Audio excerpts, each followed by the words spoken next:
સવારનો સમય છે, ગામડું ગામ છે. રાજપૂતના ઓરડાની બરાબર માથે સુરત દાદાના કિરણો પડ્યા છે. એ સમયે 16 વર્ષની એક છોકરી કુવે પાણી ભરવા આવે છે. રૂપની તો વાત જ શું કરવી.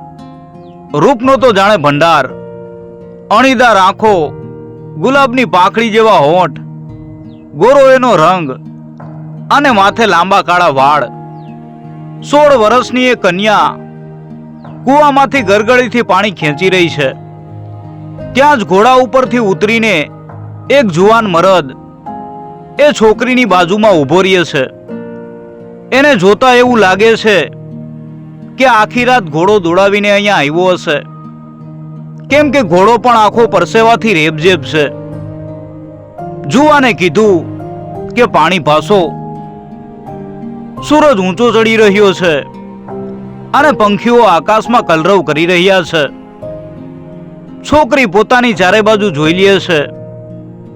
ગભરાયેલી એ છોકરી ફરી એકવાર પેલા જુવાન સામે જુએ છે, કેમ કે એ જમાનામાં એવું હતું કે કોઈ રાજા કે જુવાનને કોઈ કન્યા ગમી જાય તો એને પકડીને ઘોડા ઉપર નાખી અને અપહરણ કરી લેતા.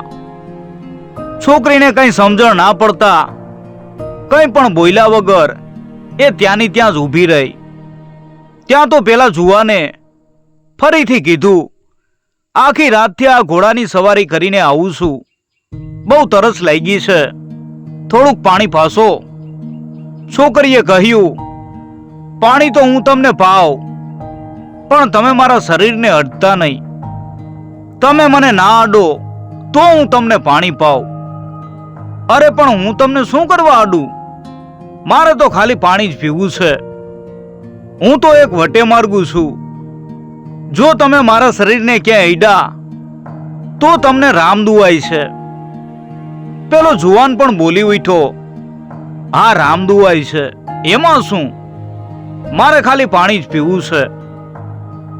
અરે હું ભારતની ધરતીનો જુવાન છું, હું તમને ક્યાંય ના અડું, તમે શું કામ બીવો છો? જુવાન આગળ વધ્યો અને 2 હાથનો ખોબો કર્યો. એ છોકરીએ ઘડામાંથી પાણીની ધાર કરી. ખોબાથી પાણી પીને જુવાન તરત ઘોડે ચડીને ત્યાંથી આગળ ચાલ્યો જાય છે. એ છોકરી પણ માથે પાણીનો ઘડો મૂકીને ઘર તરફ ચાલવા લાગે છે. ઘોડો એક આંગણે આવીને ઊભો રહે છે. ઘરની અંદરથી એક મરદ બહાર આવીને કહે છે, અરે મહેમાન આવ્યા, મારો જમાઈ આવ્યો. ઘોડાને ખીલે બાંધીને એ જુવાન માટે ખાટલો ઢાળ્યો. જુવાન ખાટલે બેસી અને પાણી પીએ છે. ત્યાં જ પેલી છોકરી માથે પાણીનો ઘડો લઈને ઘરમાં દાખલ થાય છે. આ પેલી પાણી ભરતી છોકરીનું જ ઘર હતું.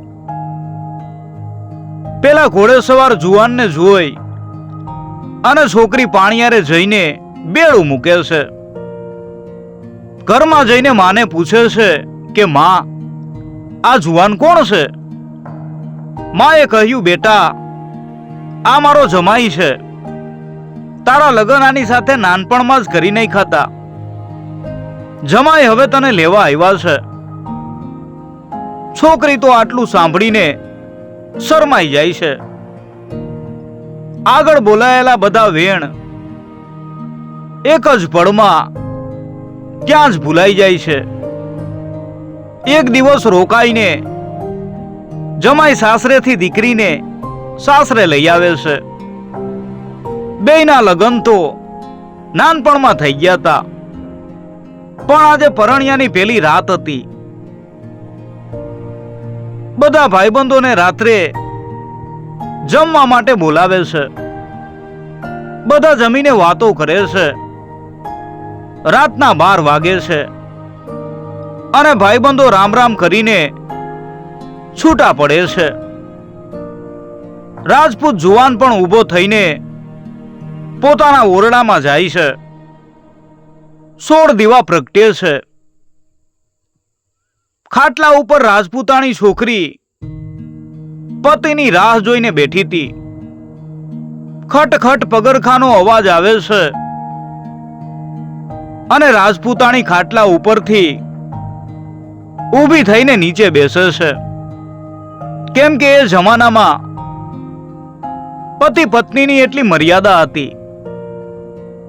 ત્યાં પેલો રાજપૂત જુવાન આવીને બાજુમાં ઊભો રહ્યો. એના હાથમાં 2 તુલસીની માળા છે. એક માળાનો એણે રાજપૂતાણી સામે ઘા કર્યો. કેમ તુલસીની માળા મને આપી?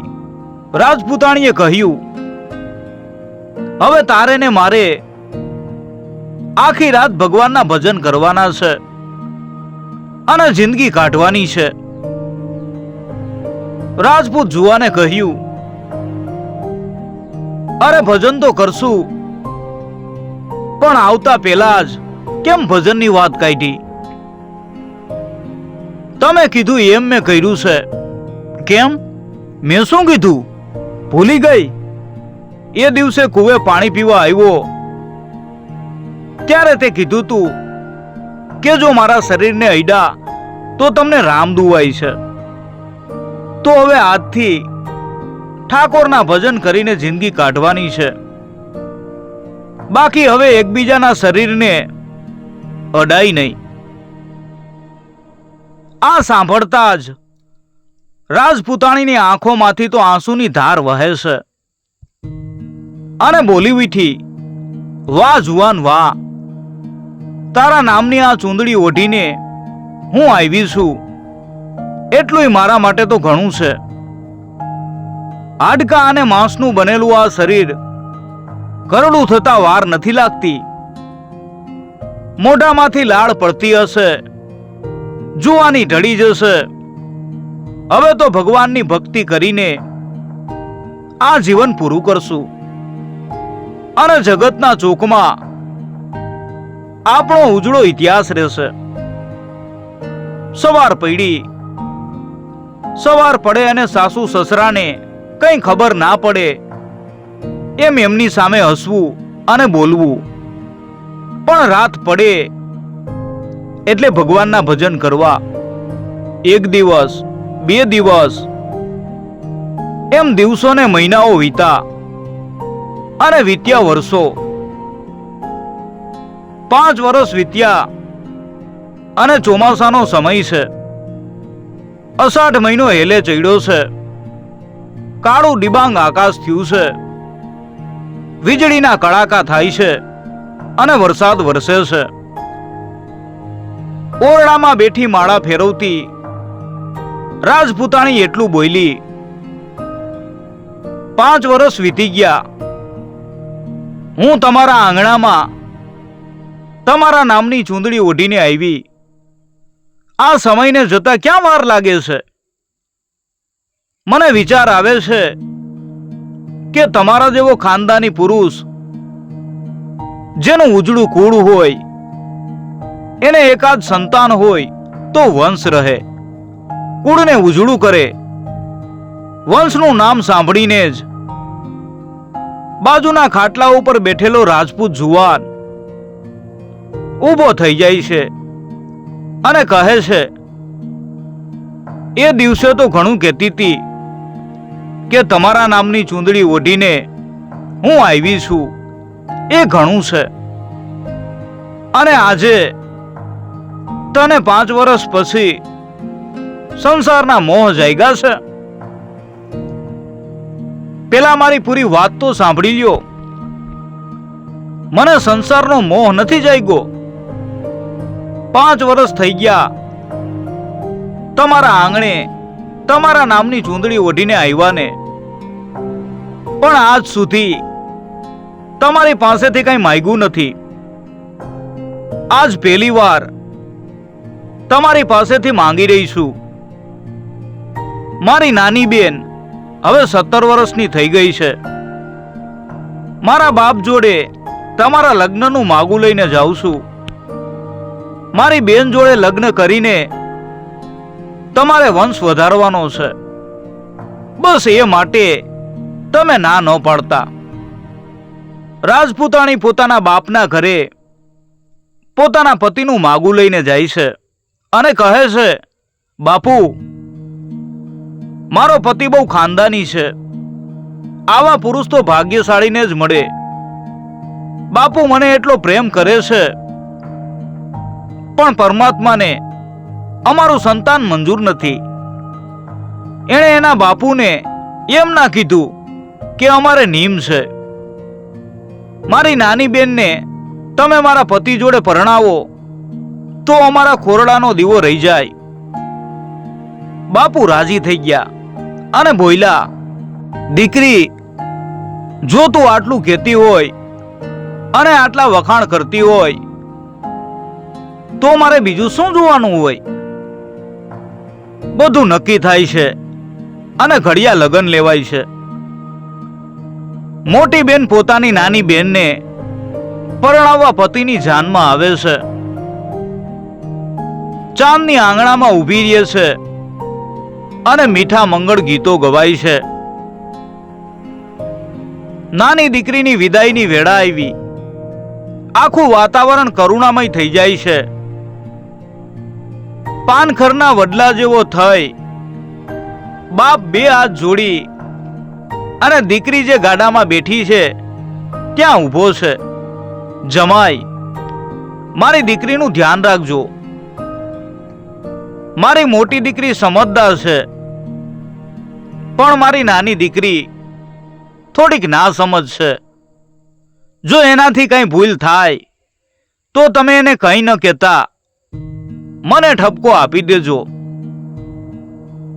તમે શું કામ ચિંતા કરો છો? આજ સુધી તમારી મોટી દીકરીએ મારા વિશે તમને કઈ ફરિયાદ કરી છે ખરી? રાજપૂત જુવાને કહ્યું, તો સાંભળો જમાઈ, તમે મારી મોટી દીકરીને જેમ 5 વર્ષ રાખી એમ મારી નાની દીકરીને ના રાખો તો તમને રામ દુહાય છે. એટલું વચન હું તમારી જોડે માગું છું. મોટી બેન વરાજાની આંખો સામે જુએ છે. રાજપૂત અને રાજપૂતાણી બંને આંખોથી વાતો કરી લે છે. જમાઈ સસરાને વચન આપે છે અને જાન વિદાય લઈ અને ઘરે પહોંચે છે.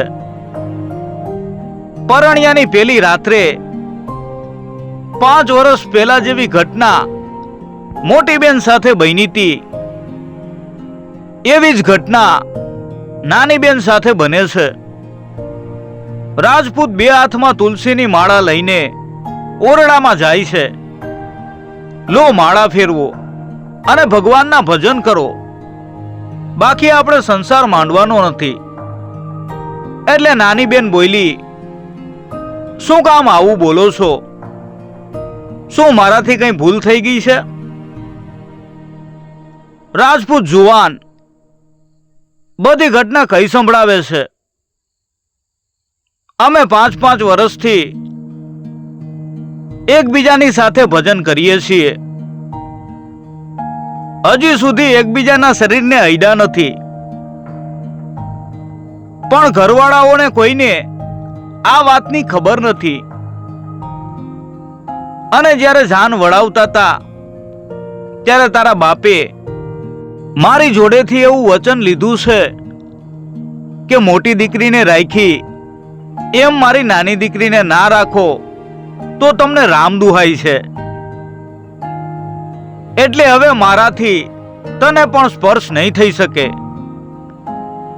ત્યાં તો નાની પત્નીની આંખોમાંથી આંસુની ધાર છૂટે છે અને એ કહે છે, તો સાંભળી લ્યો હવે પતિદેવ, મારી મોટી બેન જે માતાના પેટમાં આડોટી છે ને, એ જ માતાના પેટમાં હું પણ આડોટી છું. એ જ માતાનું મેં પણ દૂધ પીધું છે. આજથી હું પણ હવે તમારી સાથે ભગવાનના ભજન કરીશ અને આ જિંદગી પૂરી કરીશ. હું પણ ભારતની નારી છું. હવે એમાં બીજું કાંઈ ના આવે. બેય રાજપૂતાણીઓ અને રાજપૂત ભજન કરે છે અને એકાદ વર્ષ વીતું છે ત્યાં તો ભગવાનને પરીક્ષા લેવાનું મન થયું અને સાક્ષાત ભગવાન સાધુનું રૂપ ધરીને રાજપૂતના ઘરે આવ્યા. સ્વાગત કરીને સાધુને ઘરમાં લાવે છે અને ભોજન તૈયાર થયું. સાધુ જમવા બેઠા. જમતા જમતા સાધુએ કહ્યું, એક બાળક લાવીને બાજુમાં જમવા બેસાડો તો કેવું સારું લાગે. રાજપૂતે બે હાથ જોડીને કહ્યું, અમારે ઘરે બાળક નથી. સાધુ ગુસ્સે થતા બોલ્યા, જૂઠું બોલી રહ્યો છે. તારી બે પત્નીઓ છે અને તારે ઘરે એકેય બાળક નથી. તમે લોકો વાંઢાવ કેવાવ. હું તમારે ઘેર ના જમી શકું. અરે એવું ના કરશો, અમારો ધર્મ લાજે. અમારા ઘરેથી સાધુ ભૂખ્યો જાય તો અમે જીવી ના શકીએ. અમે મરી જઈશું. તમે ભોજન કરો. રાજપૂતે અરજ કરી, ઠીક છે, એક ઉપાય છે. જો તારી બે પત્ની તને એક એક કોળિયો ખવડાવે અને તું જો તારી પત્નીઓને એક એક કોળિયો ખવડાવીને મારી સામે બેસે તો હું તારા ઘરે ભોજન કરું. રાજપૂત બે રાજપૂતાણીઓને લઈને ઓરડામાં જાય છે અને તાત્કાલિક ઓરડાને બંધ કરી અને અંદર જઈને રાજપૂત રાજપૂતાણીઓને કહે છે, આ ત્રણેય મોટા દોરડા પડ્યા છે. આપણે ગળા ફાંસો ખાઈ લઈએ. જો આપણા ઘરેથી સાધુ ભૂખ્યો જાય તો આપણો ધર્મ લાજે અને આપણે એકબીજાને સ્પર્શ કરીને વેણ તોડીએ તો પણ આપણો ધર્મ લાજે. આપણે મરી જઈશું એટલે મરતાની સાથે તો બ્રાહ્મણ દેવતા પણ કંઈ જમશે નહીં. એટલે આપણે પાપના ભાગીદાર બનતા બચી જઈશું. ત્રણેય જણા ઓરડામાં ગળે દોરડાને ફાંસીને ફાંસો ખાઈ લે છે. બહાર બેઠેલા સાધુ તો બધી જ લીલા જાણતા હતા. એ દરવાજા પાસે આવીને કહે છે, હજી શું કરો છો? કેમ કોઈ દરવાજો નથી ખોલતું? ખટપ દઈને દરવાજો ખુલે છે. ત્યાં તો ત્રણેયના મળદા લટકી રહ્યા છે અને આત્મા શરીર છોડીને ચાલ્યો ગયો છે. સાધુ કમંડળમાંથી ત્રણેયના ઉપર પાણી છાંટે છે અને ગળેથી દોરડું છૂટી જતા સાધુની સામે ત્રણેય હેમખેમ ઊભા છે. સાધુ પોતાના અસલ રૂપમાં આવે છે. અમે તમને ઓળખી ના શક્યા. અમારી ત્રણેયની ભક્તિ સફળ થઈ છે. આજે સાક્ષાત ભગવાન અમારી સમક્ષ ઊભા છે. અમને માફ કરજો પરમાત્મા. અમે તમને જમાડી ના શક્યા કારણ કે અમારે નિયમ હતા. ભગવાન બોલ્યા, તમારે એકબીજાને ન અડવાના નિયમ તો આગલા જન્મમાં હતા. તમે ત્રણેય મરી ગયા હતા અને સીધા સ્વર્ગમાંથી જીવ લાવીને તમને હેમખેમ ઊભા કર્યા છે. આ તો તમારો બીજો જન્મ છે. હવે તમારે સુખેથી સંસાર માંડો. હું તો બસ તમારી ટેક રાખવા માટે આવ્યો તો. આટલું કહીને ભગવાન અદૃશ્ય થઈ જાય છે અને બે રાજપૂતાણી અને રાજપૂત સુખેથી પોતાનો સંસાર માંડે છે.